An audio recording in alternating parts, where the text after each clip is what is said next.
आदरणीय श्रोतागण, महर्षि दयानंद के हमारे ऊपर जो उपकार हैं उसी संदर्भ में हम चर्चा करेंगे।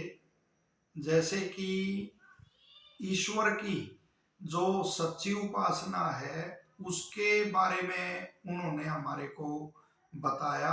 ये उनका विशेष उपकार है, क्योंकि उपनिषद में स्पष्ट आता है कि उसके जाने बिना, ईश्वर के जाने बिना जो इस संसार से चला जाता है उसके अनेकों उसके वर्ष के जो होते हैं, कितने ही जन्म हुए ले, यदि ईश्वर को नहीं जानता और अनेक जन्मों में भी वो शुभ कर्म करता रहे, चाहे हजारों जन्मों में शुभ कर्म करता रहे, अन्य शुभ कर्म, और ईश्वर को जाने बगैर जो चला जाता है तो वो उनका उस रूप में, मुक्ति रूप में दुखों से छुटकारा जो पाना मनुष्य का मूल उद्देश्य है जीवन का, तो वो फल उसको नहीं मिलता।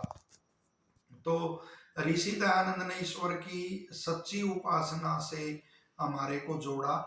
आज भी देखिए आप, समाज में के जो मनुष्य के अंदर बेचैनी बढ़ रही है, कहीं भी आप बाजार में जाते हो या सड़क से जाते हो, वाहनों का देखना कि किसी को भी एक मिनट का या एक सेकंड का भी कोई वो प्रतीक्षा नहीं कर सकता।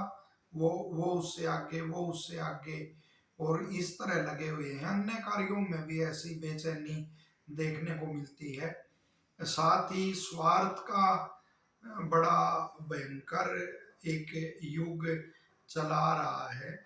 वो मित्रता की अनेक कथाएं शास्त्रों में ऐसे पढ़ने को मिलती हैं कि रामायण में एक बड़ा अच्छा प्रसंग आता है, कैसे सुग्रीव रावण का बल जानने के लिए रावण के पास गया और मल्ल युद्ध उससे किया और फिर वापिस आ गया। उस समय राम ने बड़ा गुस्सा किया सुग्रीव पर और कहा कि आपको कुछ हो जाता तो सीता को लेके भी मैं क्या करता, तो कितनी बड़ी बात है कृतज्ञता की।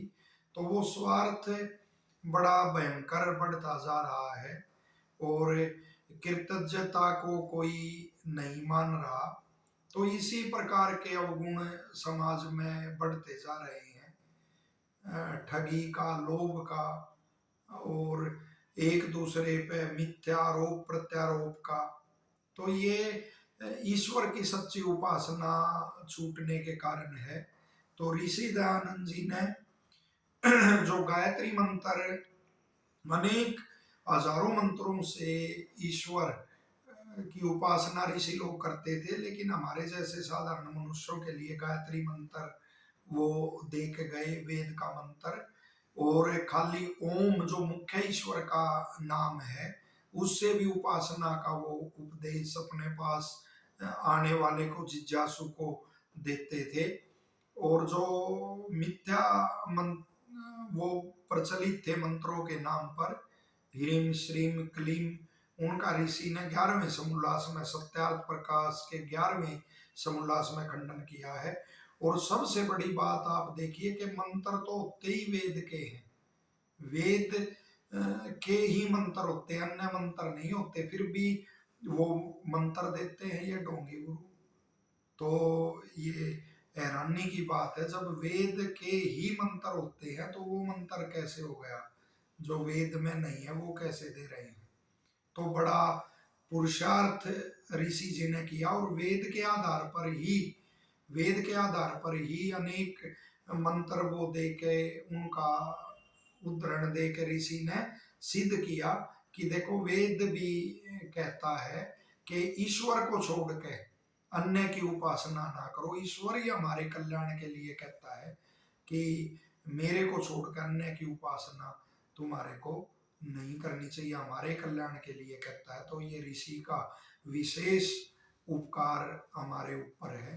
तो गायत्री का जो ऋषि ने संस्कार विधि में जो अर्थ किया है, और भी जो उन्होंने अपनी उनमें पुस्तकों में किया है, तो उसके अनुसार उसका ईश्वर का ध्यान करना चाहिए। और ईश्वर के किसी भी एक नाम का ऋषि कहते हैं वो ध्यान करना, उसके गुण के अनुसार अपने गुण करना, तो उससे भी वो कल्याण होता है। और आगामी जो 23 मार्च है वो शहीदी दिवस है, शहीद भगत सिंह जी का और राजगुरु सुखदेव का शहीदी दिवस है। और साथ ही आर्य समाज के जो बहुत ही वो बड़े विद्वान तपस्वी साधु हुए, स्वामी ओमानंद जी का भी वो बलिदान दिवस ही कहिए। वो शहीद, वो जो अपना वो सारा जीवन भेंट जिन्होंने आर्य समाज में किया, तो वो भी उनका वो आ रहा है 23 मार्च को। तो 23 मार्च को ऋषि दयानंद के विषय में निश्चित तौर पे एक विद्वान द्वारा कही गई ऐसी बात आपको सुनाएंगे। हम बिल्कुल स्पष्ट दावा करते हैं कि किसी पुस्तक आदि में आपने वो बात नहीं पढ़ी होगी, और बड़ी प्रेरणादायक वो बात आपको ऋषि के विषय में लगेगी। धन्यवाद।